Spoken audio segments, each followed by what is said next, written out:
سورہ القصص آیت نمبر 7۔ اعوذ باللہ من الشیطان الرجیم، بسم اللہ الرحمن الرحیم۔ وأوحینا إلی موسیٰ أن أرضعیہ فإذا خفت علیہ فألقیہ فی الیم ولا تخافی ولا تحزنی إنا رادوه إلیک وجاعلوه من المرسلین۔ فالتقطه آل فرعون ليكون لهم عدوا وخزنا إن فرعون وهامان وجنودهما كانوا خاطئين۔ وقالت امرأة فرعون قرة عين لي ولك لا تقتلوه عسى أن ينفعنا أو نتخذه ولدا وهم لا يشعرون۔ وأصبح فؤاد موسى فارغا إن كادت لتبدي به لولا أن ربطنا على قلبها لتكون من المؤمنين۔ وقالت لأخته قصيه فبصرت به عن جنب وهم لا يشعرون۔ وحرمنا عليه المراضع من قبل فقالت هل أدلكم على أهل بيت يكفلونه لكم وهم له ناصحون۔ فرددناه إلى أمه كي تقر عينها ولا تحزن ولتعلم أن وعد الله حق ولكن أكثرهم لا يعلمون۔ صدق الله العظيم۔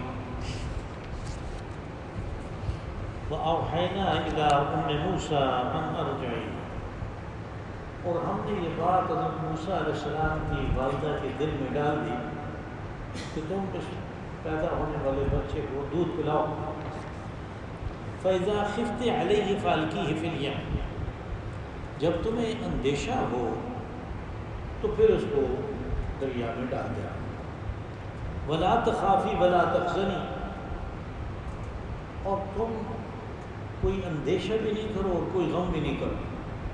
إِنَّا رَادُّوهُ إِلَيْكَ وَجَاعِلُوهُ مِنَ الْمُرْسَلِينَ، ہم اسے تمہیں لوٹا دیں گے اور اسے رسولوں میں سے بنائیں گے۔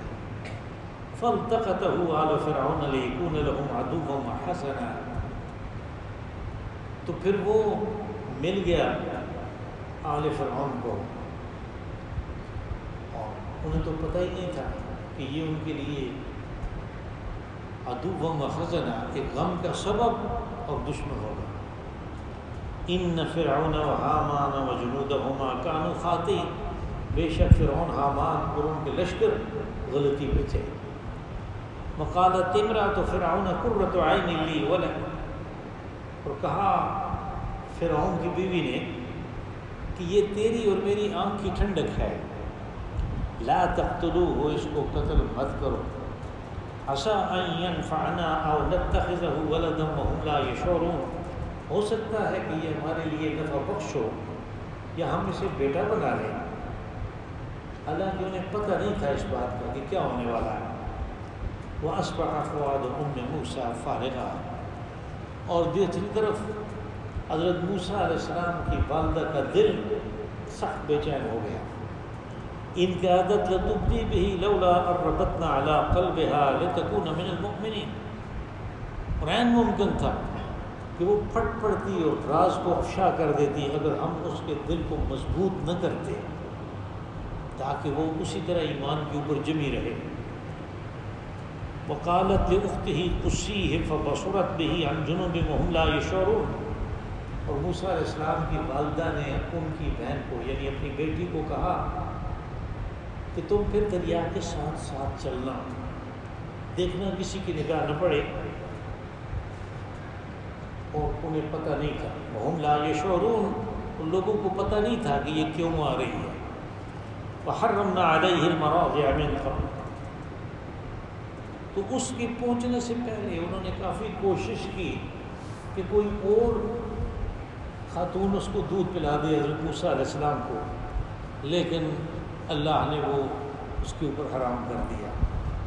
فقالت هل ادلکم علی اہل بیت یکفلونہ لکم وہم لہ ناصحون، تو حضرت موسیٰ علیہ السلام کی بہن جب پہنچی تو تو اس نے کہا کہ میں آپ کو بتاؤں گا گھر والوں کا پتہ کہ جو اس کی کفالت بھی کر لیں گے اور اس کے خیر خواہ بھی ہیں۔ فرددناہ الی امہ کی تقر عینہا ولا تحزن، تو پھر ہم نے حضرت موسیٰ علیہ السلام کو ان کی والدہ کو لوٹا دیا تاکہ اس کی آنکھ کی ٹھنڈک ہو اور اسے کوئی غم بھی نہ ہو۔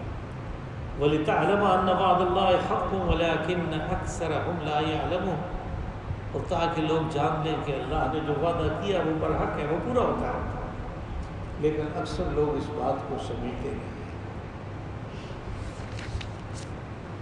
تو یہ جو پہلی آیت ہے دیکھیں، اس میں حضرت موسیٰ علیہ السلام کی والدہ کے لیے جو لفظ استعمال کیا، اوحینا، ہم نے وحی کی اس کی طرف۔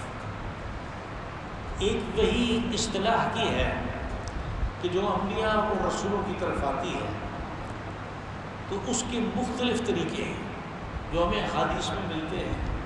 حضرت ابراہیم علیہ السلام کو خواب میں بتایا گیا کہ تم بیٹے کو ذبح کر رہے ہو، وہ سمجھ گئے کہ اس خواب کا کیا مطلب ہے، بیٹا بھی سمجھ گیا کہ اس خواب کا کیا مطلب ہے، لیکن جو بات کسی کے دل میں ڈالنا کہ اس کو باقاعدہ تسلی ہو جائے کہ یہی بات ہے،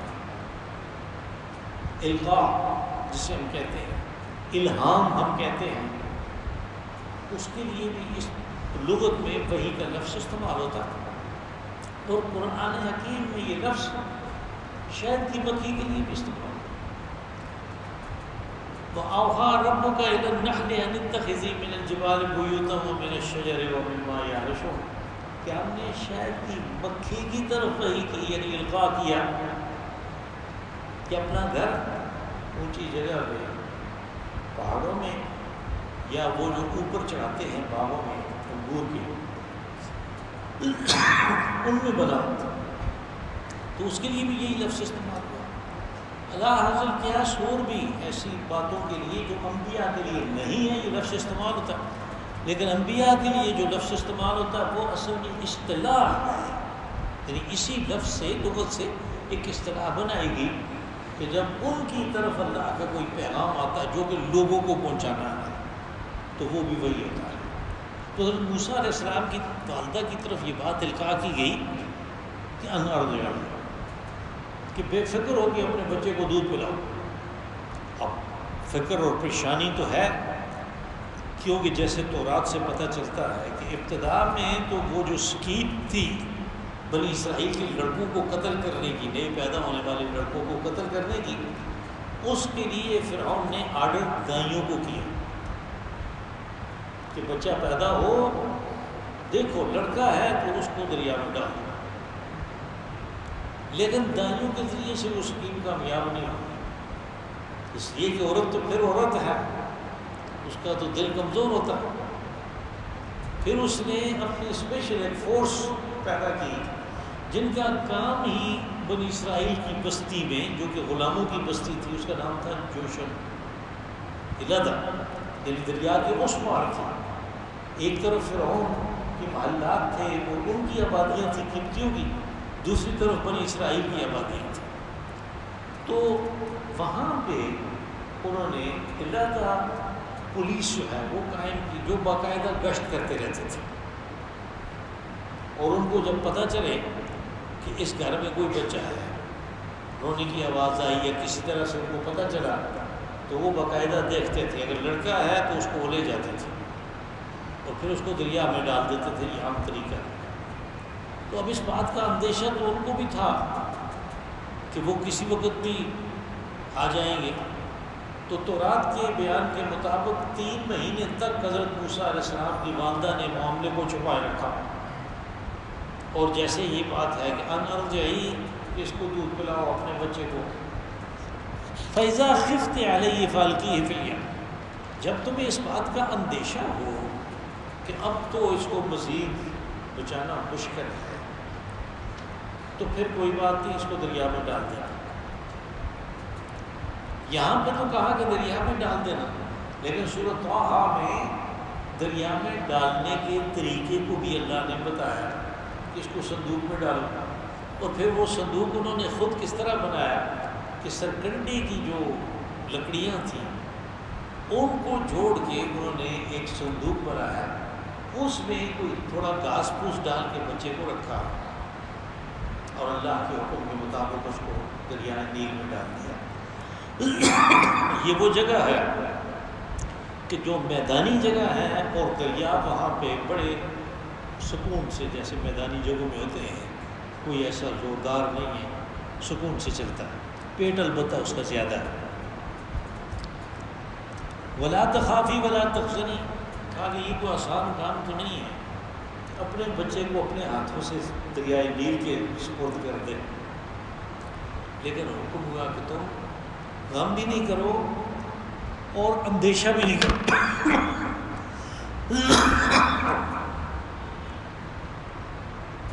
یہ غم جو ہے، جو لفظ استعمال ہوتا ہے غم کا،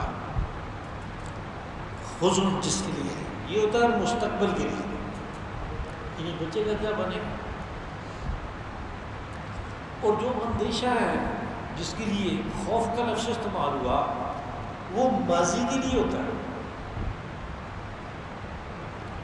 کہ کتنی مشکل سے ایک ماں بچے کو جنم دیتی ہے، اس کے جنم دینے سے پہلے کتنی مشکل سے اس کو اٹھائے رکھتی ہے اپنے پیٹ میں، اور اس کو کتنی محبت ہے اس سے، تو پھر ظاہر خیال آتا ہے کہ اس سے تو بہتر ہی تھا یہ پیدا ہی نہ ہوتا۔ یہ غم ہے جو پہلے سے ہوا، اور مستقبل کا خوف، کہا ان دونوں کی کوئی ضرورت نہیں ہے۔ اِنَّا رَادُّوهُ إِلَيْكَ وَجَاعِلُوهُ مِنَ الْمُرْسَلِينَ، ہم یہ بچہ تمہیں لوٹائیں گے۔ کتنی عجیب و غریب بات نظر آتی ہے، لیکن جب اس کے دل میں اللہ نے بات ڈال دی اور وہ اس کے اوپر مطمئن بھی ہو گئی کہ یہ ٹھیک ہے، یہ طریقہ ٹھیک ہے جو میرے دل میں آیا ہے، تو پھر اس میں ساتھ یہ تسلی کی بات بھی تھی کہ ہم یہ تمہیں واپس لوٹائیں گے، اور ہم تو اسے وہ یعنی یہ ویسے ہی نہیں ہے، یہ بڑا بھی ہوگا، یہ رسول بھی بنے گا۔ اب دیکھیں یہ ایک آیت ہے، اس میں دو حکم ہیں، دو اس میں تسلیاں ہیں اور دو اس میں خوشخبریاں ہیں۔ حکم یہ ہے کہ اس کو دودھ پلاؤ اور پھر جب خطرہ ہو تو اس کو پانی دریا میں ڈال دو۔ تسلی دی کہ تمہیں غم کرنے کی، پریشان ہونے کی، اندیشے کی کوئی ضرورت نہیں۔ خوشخبری بھی دی کہ ہم تمہیں یہ واپس لوٹائیں گے اور اسے رسول بنائیں گے۔ اس ایک آیت کے اندر یہ 6 چیزیں موجود ہیں۔ فَالْتَقَطَهُ آلُ فِرْعَوْنَ لِيَكُونَ لَهُمْ عَدُوًّا وَحَزَنًا، آل فرعون سے مراد یعنی وہ تو محل جو ہے اس میں اور بھی اس کے رشتہ دار بہت رہتے ہوں گے، لیکن جو مصر کی تاریخ ہے اس سے یہ پتہ چلتا ہے کہ یہ فرعون وہ ہے کہ جس کے ساتھ حضرت موسیٰ علیہ السلام کا مکالمہ ہوا، جس کو انہوں نے دعوت دی، اس کا باپ ہے، یہ اس فرعون کا باپ ہے۔ اور یہ جو اس کی بیوی تھی وہ بھی اچھی خاتون تھی، لیکن اس کے ہاں اولاد کوئی نہیں تھی۔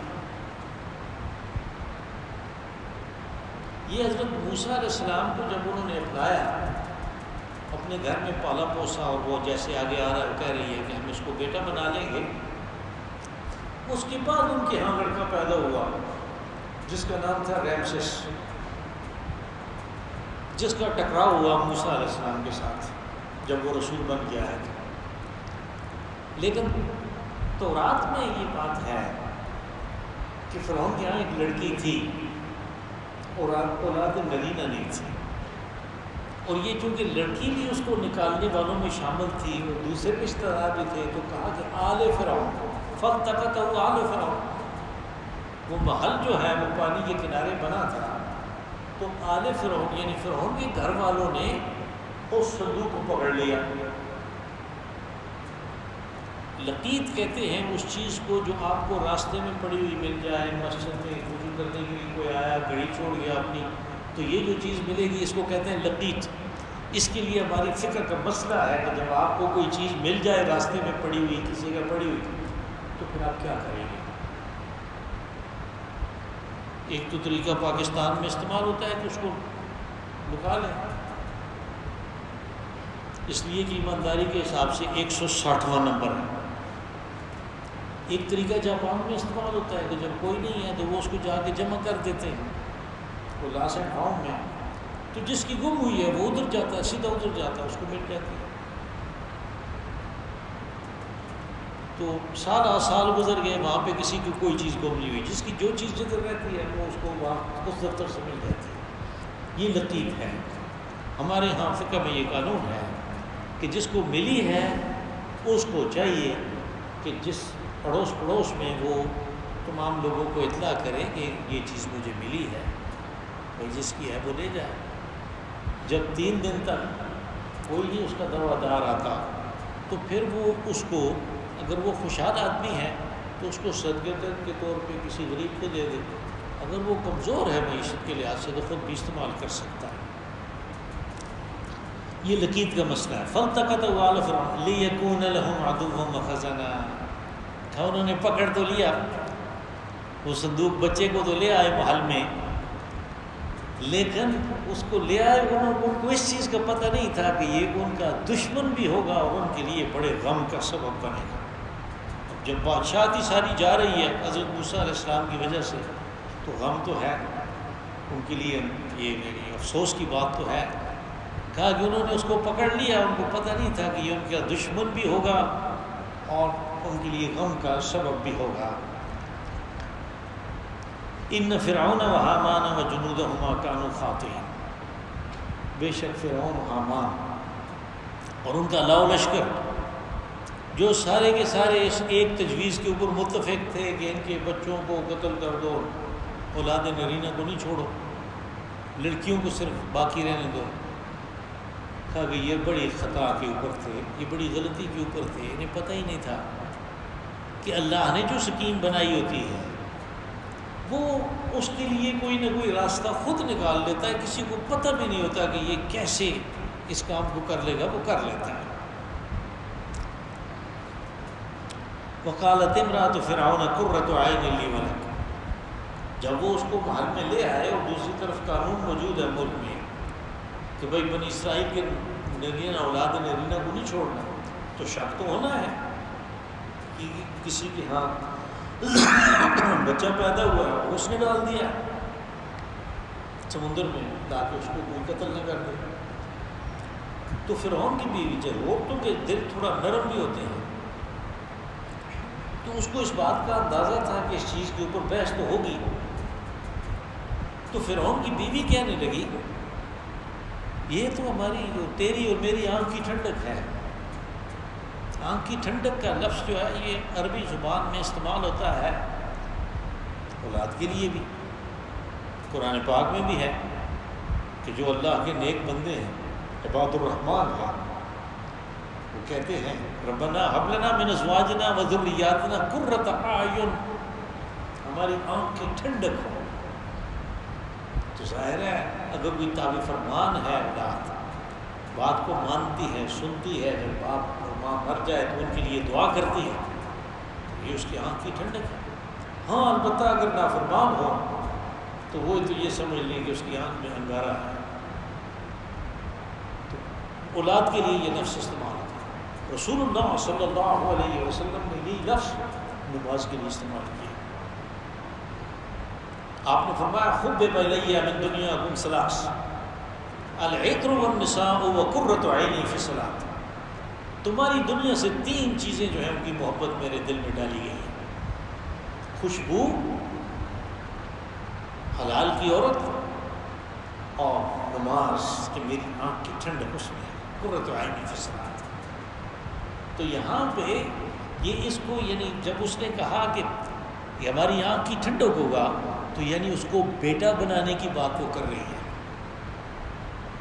کہ ہم اس کو بیٹا بنا لیں۔ اس کا مطلب اس وقت تک ان کے ہاں اولاد نرینہ نہیں تھی، تاریخ کو دیکھ لیں تو کوئی نہیں تھی، تو رات کو دیکھ لیں تو ایک لڑکی تھی، لا تقتلوا عسى ان ينفعنا او نتخذه ولدا وهم لا يشعرون. تو اس نے جو اپنا ما فی الضمیر تھا اس خاتون نے وہ کھول کے بیان کر دیا. اس نے کہا اس کو قتل کرنے کے بارے میں نہیں سوچنا. لا تقتلوا، ہو سکتا ہے کہ یہ ہمارے لیے نفع کا سبب ہو، ہم اسے بیٹا بنا لیں. نتخذ ولدا، ہم اس کو بیٹا بنا لیں. اللہ نے فرمایا ہم لا یشعرون، ان کو پتہ ہی نہیں تھا کہ یہ کدھر ان کا بیٹا بنے گا. وَأَصْبَحَ فُؤَادُ أُمِّ مُوسَىٰ فَارِغًا. اب ماں تو پھر ماں ہے، اللہ کے حکم سے اس نے صندوق بھی بنایا، بچے کو اس میں رکھا اور دریا میں بھی ڈال دیا، لیکن پیچھے سے اس کا دل جو ہے بہت پریشان ہو گیا. کتنا پریشان ہو گیا کہ جب پریشانی ہوتی ہے تو ظاہر ہے آدمی چیختا بھی ہے، چلاتا بھی ہے، آوازیں بھی لگاتا ہے کہ میرے ساتھ یہ ہو گیا. عورتیں خاص طور پہ تو اونچا رونا شروع کر دیتی ہیں. تو پھر اس کے دل کو اللہ نے تسلی دی. ان کادت لتبدی بہ لولا ان ربطنا علی قلبها لتکون من المؤمنین، کہ اگر ہم اس کے دل کو مضبوط نہ کرتے، ربطنا یعنی اس کے دل کو مضبوط نہ کرتے، اس کو مکمل طور پہ ہم تسلی نہ دیتے، تو غیر ممکن تھا کہ وہ پھٹ پڑتی ہے اور اپنے ما فی الضمیر کو وہ اونچی آواز سے بیان کر دیتی، تو سب راز جو ہے وہ کشتر باہر ہوا تھا. اور یہ ہم نے اس لیے کیا کہ جس ایمان کے ساتھ یعنی اس کو القاء ہوا اور اس نے کہا کہ یہی ٹھیک حکم ہے، یہ ایمان ہے کہ یہ اللہ کی طرف سے مجھے یہ بات آئی، جس ایمان کے ساتھ اس نے اللہ کے حکم کو مانا وہ ایمان اس کا برقرار رہا، لیکن من المؤمنین، تاکہ وہ اس ایمان کے اوپر جمی رہے. وقالت لاختہ قصی فبصرت به عن جنوب وهم لا يشعرون. اور حضرت موسیٰ علیہ السلام کی ایک بہن بھی تھی جو کافی بڑی تھی، تو اس کو کہا قصی ہے، اس کے ساتھ ساتھ چلنا. کل لفظ آیا تھا نا سورت کے نام میں قصص، تو میں نے قصص بیان کیا کہ قصہ اصل میں عربی زبان میں کہتے ہیں ساتھ ساتھ چلنے کو، کیونکہ واقعہ جو ہے اس کو جب آپ پڑھتے ہیں تو اس واقعہ کے ساتھ ساتھ چل رہے ہوتے ہیں، اس لیے اس واقعہ کو قصہ کہتے ہیں. اس کی جمع قصص ہے، سورت کا نام ہے. یہاں جو کہا قصی ہے تو یہ اس لغوی معنی میں کہ تم بکسے کے اس صندوق کے ساتھ ساتھ چلنا. عن جنوب، ذرا کنارے پہ ہو کے، یعنی لوگوں کی نگاہوں سے اوجھل ہو کے چلنا. ایسے نہیں کہ ہر ایک کہے کہ یہ صندوق جا رہا ہے اور یہ لڑکی جا رہی ہے، یہ کیا چل رہا ہے، ارادہ ہو کے بے پرواہ ہو کے، لیکن دیکھنا کہ کدھر جاتا ہے. وَهُمْ لَا يَشْعُرُونَ، کہا کہ ان کو پتہ نہیں تھا کہ اللہ کی سکیم کیا ہے. اب وہ سکیم آگے سامنے آ رہی ہے، یعنی اس کے جانے کی وجہ سے کیا ہوا، بہن کے جانے کی وجہ سے کیا ہوا. وَحَرَّمْنَا عَلَيْهِ الْمَرَاضِعَ مِنْ قَبْلُ، یعنی جب محل والوں نے پکڑ لیا تو اس محل میں اس جگہ اس کے پہنچنے سے پہلے جب حضرت موسیٰ علیہ السلام بھوک کی وجہ سے رونے لگے تو انہوں نے، وہ تو بادشاہ تھا، ادھر ادھر سے خواتین بلائیں جن کے ہاں دودھ تھا، یعنی بچے تھے اپنے. جب بچہ ہوتا ہے تو پھر 2-2.5 سال تک ماں کا دودھ رہتا ہے، وہ بلائیں کہ بھائی اس میں دودھ پلاؤ، لیکن جو بھی دودھ پلاتی تھی وہ پیتے تھے. حرمنا علیہ المراضع، اللہ نے فرمایا ہم نے اس کے اوپر حرام کر دیا وہ دودھ ان کا. وہ مسلسل روئے جا رہا ہے، وہ دودھ کسی کا نہیں پی رہا. یعنی من قبل جو ہے یہ اصل میں اس کی موسیٰ علیہ السلام کی بہن کے پہنچنے سے پہلے کی بات ہے. مال تو بڑے ہوتے ہیں نا.